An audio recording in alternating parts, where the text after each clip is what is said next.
आप सभी का स्वागत है हमारे चैनल पे जिसका नाम है एनीमे एक्सप्लेन। मैं लेके आ गया हूँ आपके लिए एक नया एपिसोड। तो चलिए दोस्तों शुरू करते हैं बिना किसी पक्षपात के। और ये एपिसोड वहीं पे शुरू होता है जब गोकू और सारे के जी फाइटर्स बच्चे बन जाते हैं, जिसके बाद शैनोन वहाँ से चला जाता है। लेकिन किंग कोंग पूछता है कि उसको 3 विशेष मांगनी चाहिए, लेकिन शैनोन बताता है कि नॉर्मल लोगों के जिनको वो जानता नहीं है उनके पास सिर्फ एक ही विश है। और तभी शैनोन वहाँ से भाग जाता है। फिर हम लोग को नई ओपनिंग देखने को मिलती है जो कि बहुत ही अच्छी है। मतलब कितना अच्छा गाना है इसके अंदर।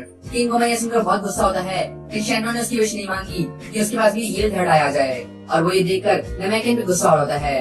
नेवा द नमैकियन, और उसको बोलता है कि वो फिर से ड्रैगन बॉल को गैदर करेगी, लेकिन नेवा बोलता है कि उसकी हद से बाहर है और वो बहुत थक चुका है। मतलब वो एक बार नहीं उसको 2 दफा नहीं कर सकता। जिसके बाद हम लोग देखते हैं डेंडे और पोपो को। डेंडे जो कि एक बेबी बन चुका है और पोपो जो कि एक बच्चा। और तभी किंग गोमा और डेंगेसु डेंडे को लेके चले जाते हैं अपने साथ हॉस्टेज रखने के लिए। और यहाँ पर डेंडे कितना क्यूट है। वहीं पे जी फाइटर सारे के सारे बच्चे बन चुके होते हैं और उनको यकीन नहीं हो रहा होता है कि वो बच्चे बन चुके हैं। गॉर्डन ट्रंक्स तो बेबीज बन चुके हैं, लेकिन बाकी सब बच्चे सुप्रीम काइली, गोकू, वजीरा, पिकोलो, बुल्मा, चीची सभी के सभी, और साथ ही साथ मास्टर रोशी भी।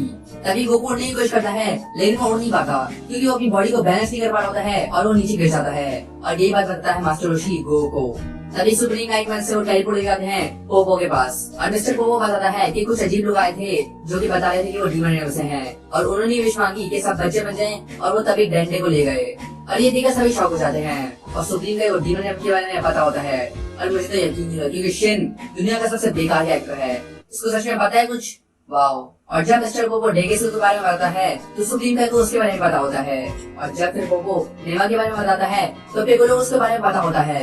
वो बोलता है कि बहुत टाइम पहले एक लेजेंडरी नैमेकियन था जो कि डीमन रेम में अकेला रह गया था। तभी वो बोलता है कि उनको डीमन रेम जाना होगा डेंडे को बचाने के लिए, लेकिन सुप्रीम का बोलता है कि वो नहीं जा सकते क्योंकि डीमन रेम जाना आसान नहीं है। लेकिन कभी सुप्रीम का बोलता है कबीटो को कि वो स्पेसशिप लेकर आए सुप्रीम का वर्ड से, और तभी एक स्पेसशिप आती है और उसके अंदर चेक करता है, लेकिन लगता है कि वो काम नहीं कर रही। और वो बोलता है कि बहुत टाइम पहले वो इस यूनिवर्स के अंदर आया था स्पेसशिप के अंदर। इसका मतलब क्या हुआ? क्या वो डेगेसु के साथ ही था और वो वहाँ से बाहर निकल गया?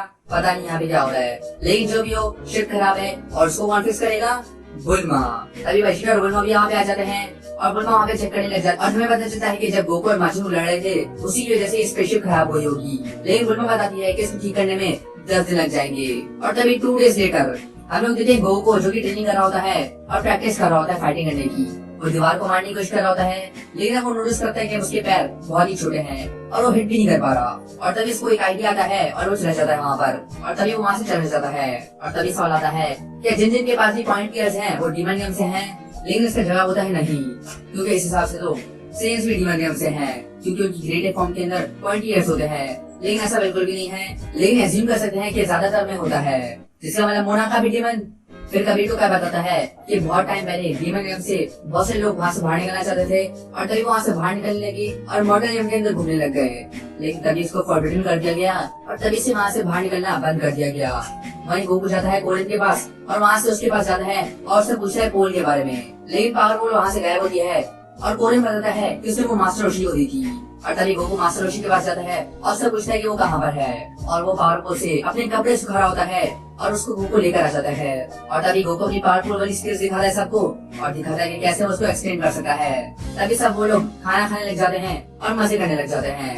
गोकू पूछता है कि पिकोलो को डीमन गेम के बारे में याद है या नहीं, लेकिन पिकोलो बोलता है कि उसको कुछ भी याद नहीं है क्योंकि वो पैदा ही नहीं हुआ था लिटरली। लेकिन तभी एक स्पेसशिप आ जाती है जिनके बारे में उनको कुछ पता नहीं होता। पोपो बताता है कि ये वही स्पेसशिप है जो कि डीमन गेम के लोगों ने इस्तेमाल करी थी, लेकिन इसका कलर अलग है। तभी इसमें सीखा है एक एक्टर जिसका नाम हम लोग को पहले पता है और इसका नाम है ग्लोरियो। ये भी डीमन गेम से है और ये गोकू ढूंढने आया होता है उसकी मदद करने के लिए। वो गोकू से रिक्वेस्ट करता है कि वो डीमन गेम के अंदर आए और किंग गोमा को हरा दे, और ये देखकर सभी शॉक हो जाते हैं। गोकू और जी फाइटर्स को पता चलता है कि वो नया डीमन किंग है और गोकू तैयार हो जाता है उनसे लड़ने के लिए। वो बताता है कि उसे थर्ड डीमन वर्ल्ड के किंग से ये बात सुनी कि किंग गोमा पूरा माजून सागा देख रहा था अपने मैजिक मॉनिटर के अंदर, और तभी उसके किंग ने उसको बोला कि वो यहाँ पे आ जाए। और तभी ये सुनने के बाद सुप्रीम का भी उसके साथ आने के लिए तैयार हो जाता है। बुल्मा स्पेसशिप को थोड़ा चेक करती है और तभी वेजिटा भी बोलता है कि वो जाएगा क्योंकि वो चुप तो बैठने नहीं वाला है तो उसको जाना ही पड़ेगा। लेकिन ग्लोरियो बोलता है कि सिर्फ 3 लोग ही आ सकते हैं इसके अंदर, और सुप्रीम क्या बोलता है कि जब बुल्मा वो स्पेसशिप सही कर देगी तो वेजिटा उनके साथ आ जाए, तब तक साइड में हो जाए। तभी वो स्पेसशिप लेके चले जाते हैं और वो चढ़ जाते हैं डीमन यार्ड के अंदर। और फिर और ये एपिसोड यहीं पर खत्म हो जाता है। अब इसका थर्ड एपिसोड आपको अगले हफ्ते देखने के लिए मिल जाएगा, और जब तक आप चैनल की बाकी वीडियोस देख सकते हैं।